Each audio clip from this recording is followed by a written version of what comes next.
Buenas tardes con todos, muy agradecido. Wilfredo Rodríguez, su colaborador.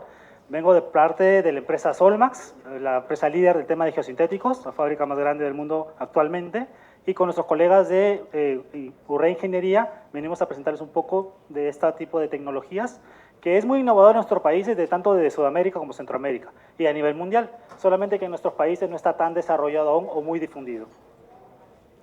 Un poco de historia, Solmax adquiere Tencate, Propex y se junta y hace una gran empresa de geosintéticos a nivel mundial.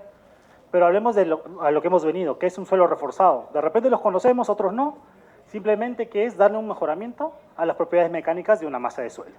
¿Cómo lo hacemos? Con cualquier tipo de refuerzo, inicialmente, solo que ahora ya ponemos ingeniería de por medio para poder evaluar.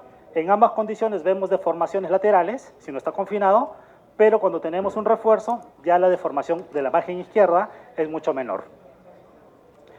Una prueba rápida es un cono de arena, vemos como hay cierta resistencia en el cono de la izquierda que no se ha derrumbado, se ha erosionado, más no se ha derrumbado, pero en el cono de la derecha sí. Las aplicaciones de un suelo reforzado son indistintas, ¿no? Dependiendo de qué tenemos nosotros. Podemos tener un tema de reducir pateos, si tenemos una pendiente muy pronunciada o no tenemos problemas con límite de propiedades. Tenemos un tema de límite de propiedades, tenemos fallas circulares, reemplazar un muro, tirar más talud, estribos de puente o en taludes de acuerdo al diferente tipo de inclinación que podemos manejar nosotros. Las partes importantes de un suelo reforzado, como todos conocemos, es la zona reforzada, que es el refuerzo de por sí con un relleno estructural. El suelo de retención, que es lo que me va a contener, y lo que es el suelo de fundación. La sobrecarga, tenemos diferentes tipos de sobrecarga, desde una carga de vialidades, que se dividen en dos. Si es un estribo de puente, no es una vialidad común, es una vialidad con una carga transmitida a un caballete de concreto. Tenemos una vialidad y tenemos plataformas para transformadores, plataformas para viviendas, etc. La altura de diseño considerada, como podemos ver ahí, es hasta el nivel de cimentación, y muy importante en nuestros países, y más en Centroamérica que tenemos, es el tema del drenaje. Al no considerar un drenaje, como decía bien una compañera, tenemos un empuje hidrostático que no está considerado dentro del diseño. Oye, Wilfredo, ¿se puede diseñar con agua? Efectivamente lo puedo diseñar, pero ¿qué me implica considerar un empuje hidrostático adicional? ¿Y en qué impacta? Un costo mayor. La separación vertical, justo le preguntaban a la compañera, ¿qué tanto varía? Depende del sistema. Normalmente la normativa dice hasta 0.85, dependiendo de qué solución yo voy a participar. Y la solución que yo participo o yo propongo es de acuerdo a una fachada que estamos estableciendo. Longitud de anclaje, típicamente el 70% de la altura por normativa. Y el sistema de fachada que tenemos que trabajar. Entonces, ¿qué pasa? Por ejemplo, tenemos un talud original que es estable en condiciones naturales, pero tenemos que hacer una intervención para montar de repente una vivienda. Hacemos un corte y ya comenzamos a inestabilizar la estructura. Entonces, al hacer corte, ¿qué podemos tener o qué se puede presentar? Grieta de tensión en la parte superior, se infiltra agua y puede haber un tema de un deslizamiento potencial que se puede generar ahí. Vemos estructuras, típicamente es lo que vemos en nuestros países. Muchas veces el tema de hay una estructura de pavimento y se viene todo. Muchas veces pueden ser fallas geológicas, muchas veces una falla con un mal drenaje simplemente, podemos evitar todo este tema. ¿No? Más fotos de lo mismo, que son problemáticas que siempre incurrimos en lo mismo. Y en nuestros países, o más en Centroamérica, tenemos muchos taludes delante de muchos acantilados. ¿Cómo atacar esto sin que sea afectado? Si vemos la imagen a mi izquierda, vemos que afectó toda la vialidad. Entonces es una falta de comunicación entre pueblos y es una es una crisis muy grande cuando pasa este tipo de estructuras. Lo que podemos ver ahí, muchas veces, ampliación de carriles. ¿Cómo podemos ampliar un carril? Viendo un pequeño esquema, incrementando, sacando más un tema de un muro adicional y colocando. Y adelante podemos tener una superficie totalmente horizontal o un talud en la parte posterior. Detrás de eso, muchas veces vemos, parece una estructura de concreto, pero no, es una estructura de suelo reforzado. Y lo que podemos ver acá es simple, en términos generales. Vemos un deslizamiento y vemos una estructura que se ha comportado o se comporta muy bien, con diferente tipo de fachada. Pero no lo voy a engañar, pasa esto. Entonces, vemos un muro de suelo reforzado que está colapsado. ¿Por qué pudo haber colapsado? Por muchos factores. En este caso, yo diría por un tema probablemente de falta de anclaje y falta de drenaje. Aquí es un punto muy importante a rescatar, es que muchas veces hacemos un diseño, así tipo en Latinoamérica hacen muchos los albañiles, llamamos. Ya construí uno, más o menos la altura, esto, y ya le coloco así. Entonces uno se manda a hacer las estructuras, pero no hay una ingeniería detrás. Entonces siempre hay que tener cuidado el tema de drenaje y el tema de la longitud correcta. Ahora, no es lo mismo hacer un muro de 5 metros que uno de 10 o de 15 o de 20, porque los refuerzos no son los mismos. La resistencia es donde varía, entonces probablemente sea un factor. Yo actualmente resido en México y me toca ver mucho de estos tipos de muros, porque lo mandan a hacer, los hacen personas sin mucha experiencia, sin consultar. Entonces hay un tema ahí que se puede tener. Vemos muros fallidos, en este caso, y les muestro porque es una realidad que siempre pasa, y no significa que el sistema no sirva o no funcione, sino simplemente está mal diseñado. Pero es lo que puede pasar y lo que tenemos que evitar como ingenieros civiles. Y muchas veces el empotramiento. Oye, ¿sabes qué? La mecánica de suelo me dice que tengo que empotrar 1 metro. No, métele 60, que no pasa nada. Viene una lluvia, una escorrentía, ¿y qué pasa? Me lava el pie y pasa estas cosas. El agua, un problema muy importante. Por eso el drenaje es importante en nuestro tipo de estructuras. Y podemos ver muros simplemente ahí. Los paramentos que podemos haber visto son paramentos verdes o geosintéticos, paramentos con escamas y paramentos con bloques. Normalmente el paramento va o se elige en base a qué, a dónde va a estar ubicado. En una zona urbana o zona de ciudad no puedo colocar geosintéticos por un tema de vandalismo, por ejemplo. Entonces viene alguien con una cuchilla o algo, corta un saco el sintético y se me va el relleno. Entonces hay que ver dónde va a estar evaluado. Pero en una zona de montaña o donde es el difícil acceso, un geosintético funciona sin ningún problema. Es mucho menos riesgo de que pueda ser dañado. Los tipos de geosintéticos que manejamos son diferentes, geomallas, geotextiles, cintas, etcétera, para poder hacer el refuerzo de estos tipos de estructuras de suelo reforzado. Y básicamente, ¿en qué se diferencia? Es un poco más técnico, pero se diferencia en refuerzos inextensibles y extensibles. La normativa, que es en este caso la Federal Highway, que se basa en AASHTO, nos dice que no es un refuerzo de acero y uno sintético, que normalmente confundimos estas cosas, sino de acuerdo al comportamiento que tiene. Un inextensible quiere decir que el refuerzo es más rígido o se deforma menos que la deformación del suelo, mientras que uno extensible se deforma tanto o mucho más que el suelo. Podemos ver de esas gráficas cuál obviamente es el más extensible y extensible. El extensible es el de allá, más o menos a un 11% de deformación, y un extensible a un 4% aproximadamente. ¿Quiere decir que la estructura se deforma un 11%? No, sino que simplemente la prueba de tensión antes de que llegue a su límite de rotura es el 11%.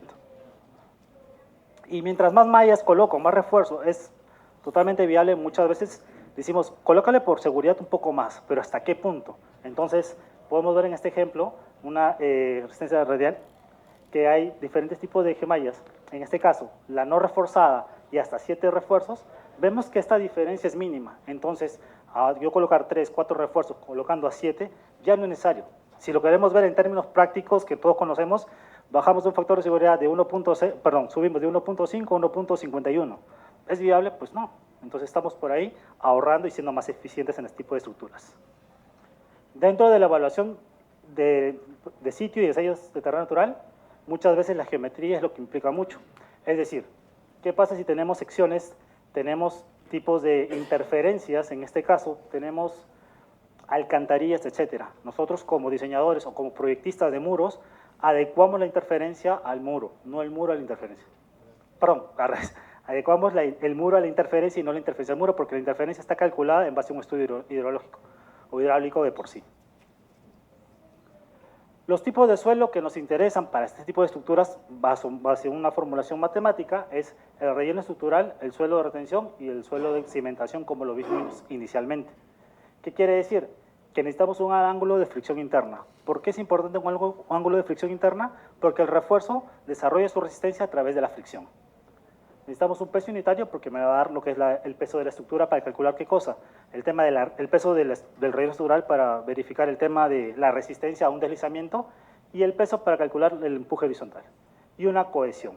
Según normativa, que es la AASHTO, nos indica que en un relleno estructural de este tipo de estructuras no se considera cohesión, ni en el suelo de retención, solamente en el suelo de cimentación. ¿Y por qué? Porque la cohesión es un valor muy variable, es decir, que está es muy sensible el tema de la humedad.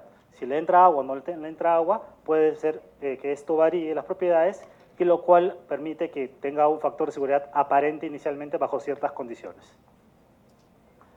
¿Y qué es lo que pasa normalmente? Normalmente vamos construyendo, vemos que van construyendo, perdón, sacos y dicen, ok, se aguanta, y vamos cargando. No se hace una investigación, pero Inge ha estado ahí 3, 5 años. ¿Y qué pasa si yo le pongo 1 o 2 metros más? Comienza a fallar. ¿Por qué? Porque la capacidad de carga ya excedió lo que normalmente tiene. En tema de propiedades sísmicas también es muy importante, tenemos países muy sísmicos, ¿no? Entonces, evaluar el tema de la zonificación que se puede tener impacta mucho en la amplificación o no de la carga horizontal que se puede estar evaluando. Entonces, esto es lo que pasa normalmente. Esto es un estudio que se hizo en Tokio de diferentes tipos de estructuras, ¿no? Si quieren de ahí les puedo mandar el reporte, donde se ve que para mí el suelo reforzado ahí no ha fallado. ¿Por qué no ha fallado? Porque se mantiene en pie. No ha colapsado, diríamos, ¿no? Pero ¿qué ha fallado? Una estructura que tiene menor rigidez. ¿Qué estructura tiene menor rigidez en las imágenes? El tema del pavimento. Al haber un movimiento horizontal muy agresivo en estos casos, se desliza una masa como un elemento rígido, un bloque rígido, y afecta a lo que es a la estructura de pavimento en este punto. Inicialmente vimos el tema de las cargas. Decíamos, ¿qué tipo de cargas podemos evaluar? Acá evaluamos una carga de vialidad, en la primera imagen. En la segunda, un estribo. Efectivamente es una vialidad, pero el estribo carga diferente. Evaluamos camiones mineros. En Perú el PBI se mueve por minería. Hablamos de cargas de 700 toneladas aproximadamente de circulación sobre este tipo de muros. Hablamos de grúas de 400, 500 toneladas en circulación y en operación mucho más, porque son cargas muy concentradas, y de transformadores. ¿Por qué pongo transformadores? Porque el transformador es una estructura muy sensible al tema de desplazamientos o movimientos. Entonces, si consideramos una estructura de suelo reforzado, hay que verificar el tema de los desplazamientos o las deformaciones que pueden generar. En minería, por ejemplo, si el transformador deja de trabajar una tarde, se pierden millones de dólares de operación. Entonces hay que tener mucha verificación. En este caso, se trabaja con estados límites de servicio. Y lo que le decía, el tema de agua. ¿Se puede considerar agua en este tipo de estructuras? Efectivamente. ¿Qué tenemos? Tenemos en zonas donde vienen avenidas, ¿no?, máximas o mínimas. Entonces, lo que comentaba nuestra compañera era que teníamos que tener un relleno de un porcentaje de finos máximo del 5%. Efectivamente, pero igual en la zona libre la descarga es mucho más rápida que en la zona que tenemos relleno. Entonces, sí hay que considerar un empuje hidrostático adicional. Pero obviamente tenemos un costo que se eleva por el tema de un empuje adicional que se tiene. En un ejemplo práctico, tenemos un factor de seguridad de un talud con refuerzos de geomallas de 1.44, y si no consideramos un tipo de drenaje, el factor de seguridad me baja a 0.935. ¿No? Tenemos las líneas, infiltración de agua. Entonces, ¿qué pasa si yo hubiera colocado un drenaje? Posiblemente no hubiera tenido un factor tan bajo, pero de repente uno sí aceptable, ¿no? 1.20 de repente, 1.25, no lo sé. Entonces, para poder controlar el tema de la infiltración, solamente colocando un geosintético de drenaje en este punto. Bajo las normativas que nosotros nos guiamos, es siempre sobre el AASHTO, ¿no? En todo nuestro país de Latinoamérica tienen ciertas variaciones los comités de ingeniería, pero todo se baja en AASHTO, y de AASHTO sale lo que es la Federal Highway, que es la guía de transporte de Estados Unidos. Existen 2 volúmenes, el volumen 1 que es de muros, te enseña desde la conceptualización hasta el diseño, el volumen 2 que es taludes, y la NSMA que habla de estructuras de bloques de concreto. Un poco de lo que nosotros conocemos normalmente es el tema de la metodología ASD, que es un factor de seguridad, ¿no? Todos hemos trabajado y todos conocemos con factores de seguridad. Pero ¿qué sucede? En este tipo de estructuras, cuando diseñamos un estribo de puente de concreto, lo hacemos mediante LRFD. Que el LRFD básicamente, ¿qué es? Reducir incertidumbres. ¿Cómo yo reduzco una incertidumbre? Amplificando lo que es las cargas actuantes y disminuyendo las cargas resistentes. Entonces pasamos de un factor de seguridad inicial a un valor de LRFD, que este valor son CDRs. Y simplemente si dividimos las cargas resistentes sobre las cargas actuantes, tenemos que hacer un factor mayor a 1 simplemente. Dentro de un análisis normal de un muro tradicional, llamemos de esa manera, hablamos de una estabilidad externa, excentricidad, deslizamiento y capacidad portante. Lo conocemos de la universidad, lo podemos calcular, no es muy distinto, mejor dicho, no es nada distinto, es lo mismo que tenemos, pero ¿qué longitud de zapata tenemos? La longitud que yo le pueda dar al refuerzo. Pero adicional a esto, yo lo que tengo que hacer que es un análisis de estabilidad interna. ¿A qué me refiero? Tengo que evaluar estas 4 condiciones, que son las 4 condiciones más críticas en este tipo de estructuras. Hablamos de resistencia a la rotura, la resistencia a la línea de tensión, que tenemos acá, 45 más phi medios, en cada punto de refuerzo, ¿es suficiente para resistirlo? La resistencia al arrancamiento, que esté lo suficientemente empotrado de acuerdo a esta línea de tensión. Resistencia del paramento frontal. Efectivamente, el paramento frontal no me carga, simplemente lo que hace es me contiene un relleno para que no se pierda el material, porque sabemos que si no está confinado, el material se va a botar. Y la resistencia a la conexión. Si esta malla está conectada al paramento, y si no está conectada, ¿qué pasa si existe un movimiento horizontal? Se me puede zafar y se me puede volcar. En estabilidad externa, como les comenté hace un momento, tenemos el deslizamiento, las excentricidades y la capacidad portante. Y en la estabilidad interna hablamos de la rotura de refuerzos. Es decir, calculamos el empuje de tierras y calculamos la tensión máxima en cada nivel para poder nosotros determinar el tipo de refuerzo a utilizar en cada punto. Y el arrancamiento quiere decir qué tan empotrado está mi refuerzo para evitar de una zona activa, que podemos ver que es este triángulo que está adelante, que va a intentar zafar el paramento con refuerzo, y la zona que está empotrada y le da la resistencia. Y aquí es importante hablar de esto también, es un poco para que lo tengan en mente. Les hablaba inicialmente, si recuerdan, del comportamiento, sino no de un refuerzo metálico o sintético, no, sino un tema de comportamiento, y eso lo tenemos que tener en claro. ¿Por qué? Porque la metodología de consideración de zonas activas son diferentes. Si hablamos de un refuerzo inextensible, en este caso, que se asemeja a un geosintético, perdón, a un acero por la rigidez que pueda tener, hablamos de una zona activa considerada 45 phi medios más 0.3 H, hasta ese punto. Mientras que hablamos de un refuerzo extensible, hablamos de una zona activa constante de 45 más phi medios. Entonces son cositas, o son pequeños detalles que nos hacen más eficientes en los diseños de este tipo de estructuras. En paramentos que tenemos nosotros, o que podemos trabajar con el tema de mallas, podemos trabajar en cualquier tipo, o sea, es indistinto trabajar, porque las geomallas en este caso se adecúan a todos estos tipos de paramentos sin ningún problema. Y siguiendo lo que les comentaba inicialmente del tema de las longitudes, hablamos de, estos son extractos de la Federal Highway, que es la guía de diseño de Estados Unidos, para carreteras, que nos habla para una condición estática de 0.7. Es decir, si yo tengo 10 metros de altura, 7 metros de longitud ¿me funciona? Sí, efectivamente. Pero si yo tengo un sismo de 0.3 PGA o mayor, 0.7 va a ser suficiente. Pues muchas veces no. Lo gobierna el análisis sísmico en este caso. Entonces, cuando tengo cargas agresivas, puedo ir desde 0.8 hasta 1.1. Ahí tengo una experiencia de un muro que es de 24 metros de altura y efectivamente teníamos que hacer un ancho mayor porque la longitud de la vialidad era solamente de 8 metros. Entonces, para 24 metros de altura, 8 metros, no calzan los números, que tendríamos un tema de desveltez, un problema de desveltez. Tuvimos que hacer muros seccionados en escalonamiento para poder solucionar el problema de desveltez que se puede generar ahí. Para el tema de la sobrecarga, oye Wilfredo, ¿qué pasa?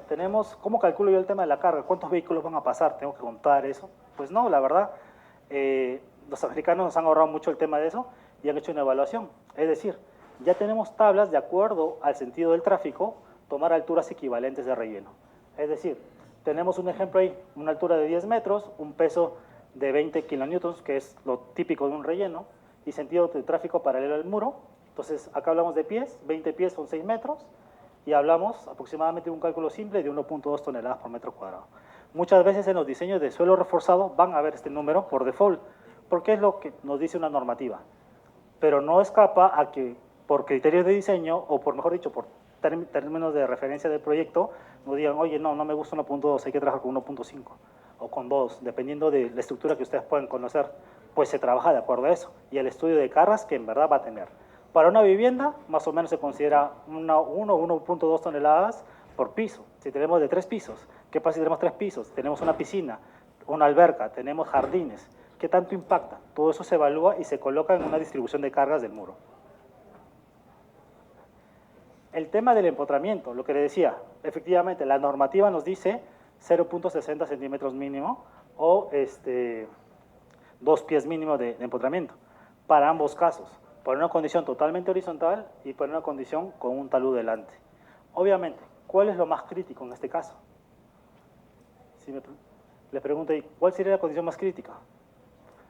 pues a simple vista parece que esta no creo porque tengo un talud delante. Entonces, ¿qué sucede cuando yo tengo un talud uniforme adelante? O cuando tengo un relleno totalmente uniforme y un relleno con un talud. ¿Cuál es la problemática que podemos presentar? El tema de la capacidad de carga, definitivamente. ¿Por qué? Porque la capacidad de carga no se desarrolla totalmente. No es lo mismo un talud un talud adelante del muro que un talud uniforme. Entonces hay que hacer cálculos y reducciones por factores de ¿qué? De geometría o de forma, definitivamente. Y es una problemática muy grande en nuestros países. Oye, tengo que hacer un muro en ladera, 0.7, ¿me basta? Pues no, la verdad que no. ¿Qué tengo que hacer? Mejoramientos, técnicas aplicadas que con geosintético lo hemos logrado para poder evaluar y combatir todo este tipo de problemáticas. Y la otra cosa importante, en nuestro país tenemos una carretera en una vialidad, 0.7. Lo digo 0.7 porque es un número que siempre se repite y siempre me lo dicen. Pero ¿qué pasa? Nos olvidamos de hacer un análisis de estabilidad global. Y esto de acá, muy pocas empresas, diría yo, hacemos este tipo de análisis. ¿Y por qué es importante? Porque muchas veces, cuando tengo un talud muy agresivo o con mucha pendiente adelante, es lo que más me gobierna. Entonces yo tengo que hacer un match entre dos cosas, una estabilidad interna y externa y una estabilidad global, para asegurar ¿qué cosa? El comportamiento de la estructura. ¿Cómo yo evalúo? Tengo estos diferentes tipos de casos. Tenemos talud adelante, pequeña pendiente, mayor pendiente, muro escalonado, muro simple con mayor pendiente, muro simple con pendiente y con agua. Entonces, cada caso es distinto, cada proyecto es distinto. Yo no puedo decirte, o muchas veces me dicen, ¿sabes qué? ¿Cuánto me cuesta un muro tal, de tales características? Pues cada muro se evalúa de manera independiente. Y eso nos caracteriza mucho en temas de este gremio, que para cada muro no podemos darte un precio simple, sino hay que hacer al menos un pequeño cálculo detrás para darte una confiabilidad de lo que estamos viendo. Selección de los refuerzos, como decía, dependiendo del sistema normalmente, pero ¿cuál es lo importante? Lo importante también es detrás del refuerzo, cómo se comporta cada refuerzo. Entonces hablábamos primero del tema del si es extensible o no extensible, ¿no? Cómo es el comportamiento. Y luego, ¿cómo me transfiere la resistencia? ¿Cómo me transfiero la resistencia de un geosintético hacia un cálculo matemático? Pues hablamos de, por ejemplo, bandas lisas y bandas rugosas. Vemos que el mecanismo de transferencia es primero por fricción y luego por trabazón. La fricción es una forma de cómo es aplicable un modelo matemático, pero el trabazón no.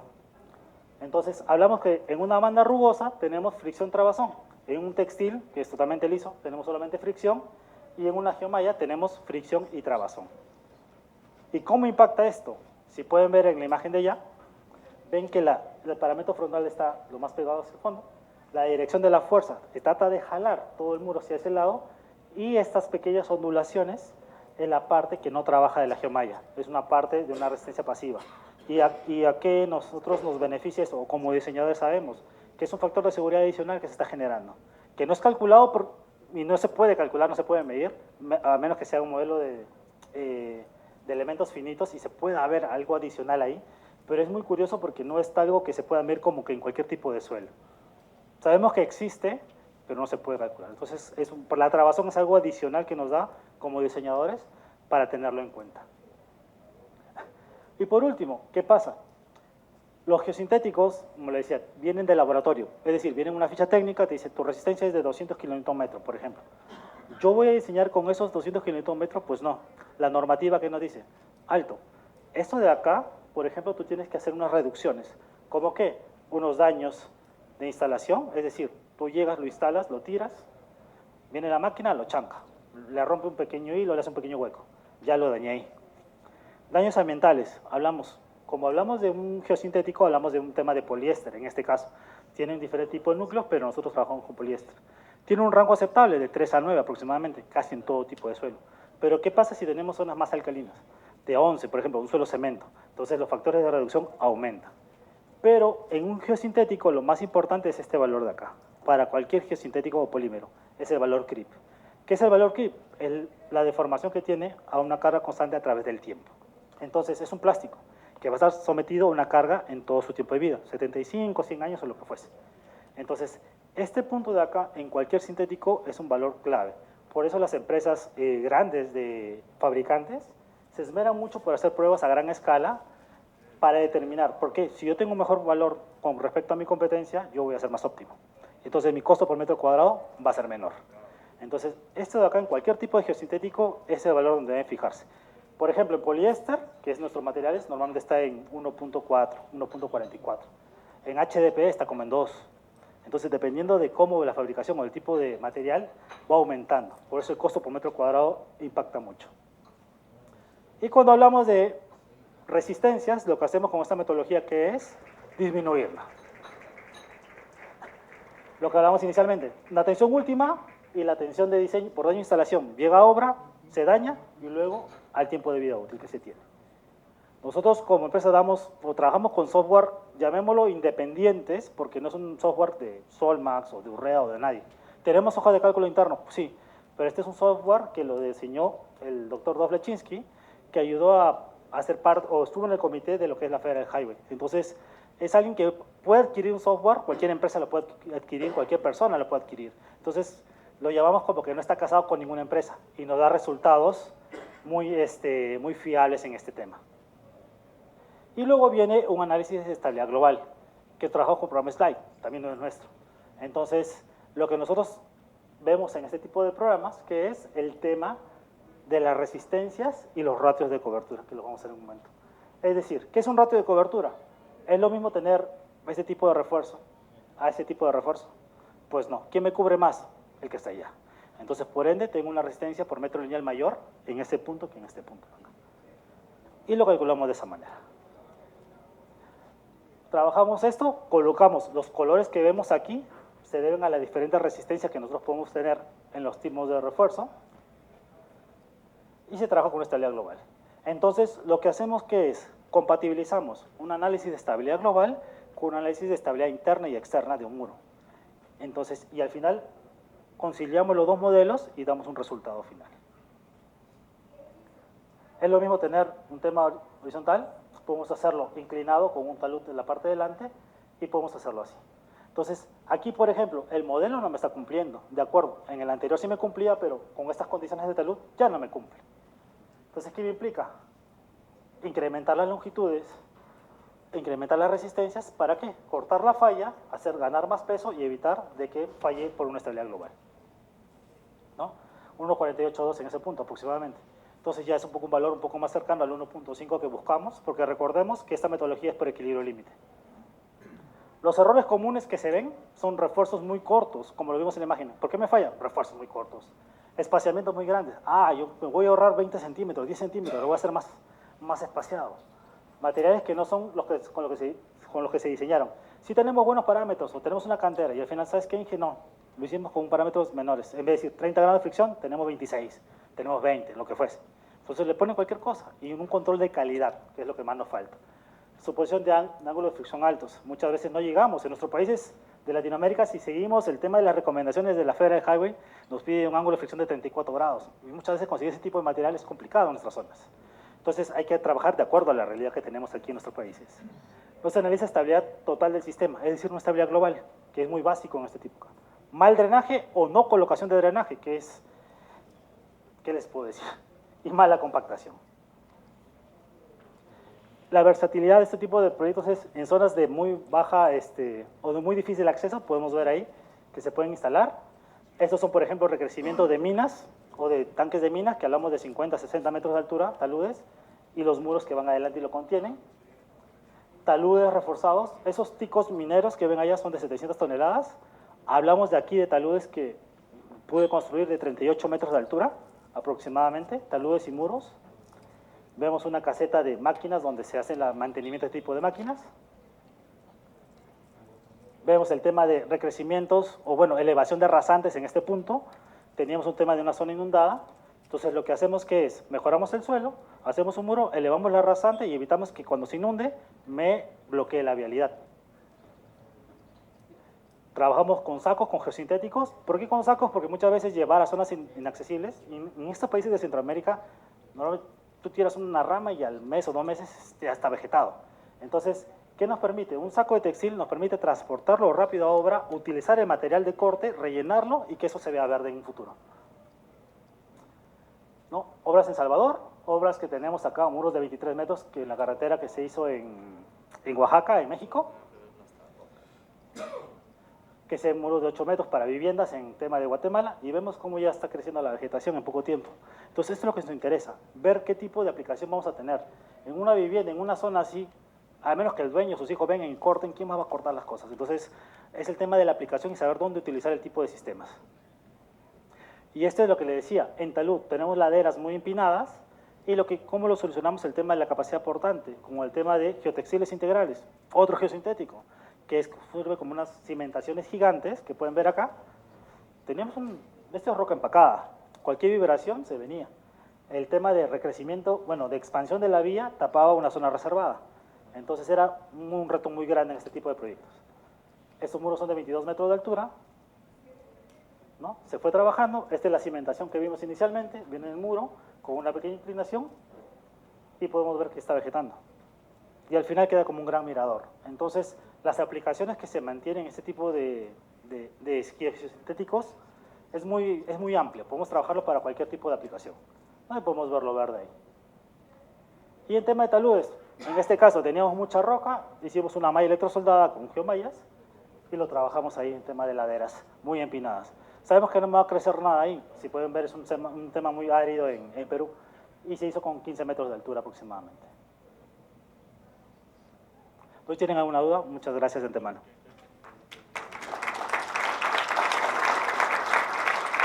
Recuerden que para hacer sus preguntas nos indican levantando la mano para acercarnos a ustedes. Buenas tardes. Bueno, los felicito en primer lugar. Mi pregunta es bien específica. ¿Qué experiencia nos ofrece en relación al uso de estos materiales para rellenos sanitarios? Y la otra es, si nos puede ampliar un poco en cuanto al relleno reforzado, ¿qué características principales debe reunir este tipo de material? Para rellenos sanitarios, ¿se refiere a los diques de contención o para el tema de cimentación del relleno? Bueno, en general, todo lo que conlleva, incluso para el drenaje de lixiviados. También. Correcto, ok. Sí, normalmente en tema de los rellenos sanitarios, muchas veces, dependiendo de la estructura, a veces he visto que hacen como pequeños diques, lo utilizamos como muros, o recrecimiento de diques actuales para aumentar el almacenamiento del relleno sanitario. El tema de unas membranas, que es para el tema de controlar que no se salgan los, ¿cómo se le llama estos? Los lixiviados que se generan. Y abajo hay unos temas de unos geodrenes y se utiliza como espinas de pescado para poder captar en caso de un lixiviado salga. Como Solmax directamente, llamemos el nombre, es muy especializado en tema de membranas, por ejemplo. Entonces el tema de geomembrana para el tema del lixiviado sí es muy importante. Yo tengo un case histories ahí de varios proyectos que tenemos y se lo podría mandar con gusto ingeniero para que vea. Porque no solamente es verlo o de repente explicar, sino es que pueda conceptualizar en un esquema lo que se mantiene, qué implica un lixiviado o un tema de contención o un recrecimiento y dónde nosotros como con geosintéticos podemos apoyarlo en el tema de diseños. ¿Sí? Y me pregunto y las características del relleno. Ok. Sí, puedo rezar. Básicamente, en nuestros países te piden, que lo rezo, bueno, estoy bien lejos. Hay más o menos un tamaño máximo de 4 pulgadas que nos dicen, y lo más importante es el tema del porcentaje de finos. Que no pase, o que sea máximo el 15% que pase la malla número 200. ¿Por un tema de qué? Por un tema constructivo. A veces hemos trabajado con 18, 20%. ¿Qué implica tener un poco más de finos o salirse del cuadro de normativa? Y que normalmente no salimos porque si no, por ejemplo, un proyecto en la selva peruana, que hablamos de arcillas, conseguir arena, imposible. Entonces, ¿no hacen muros o cómo hacemos muros? Pues tenemos que ser más permisibles con otras cosas.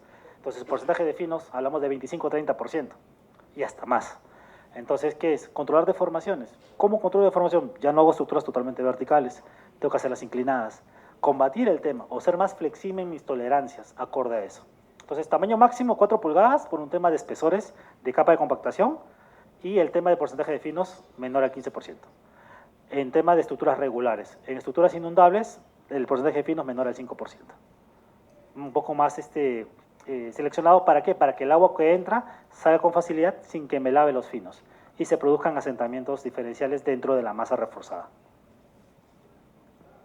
Esas son las características más principales. Lo otro que es la variabilidad que puede haber, o las curvas granulométricas, se puede trabajar. Hay un, si me permite, bueno, está bien atrás, si me permite regresar, le muestro exactamente las tolerancias que puede tener.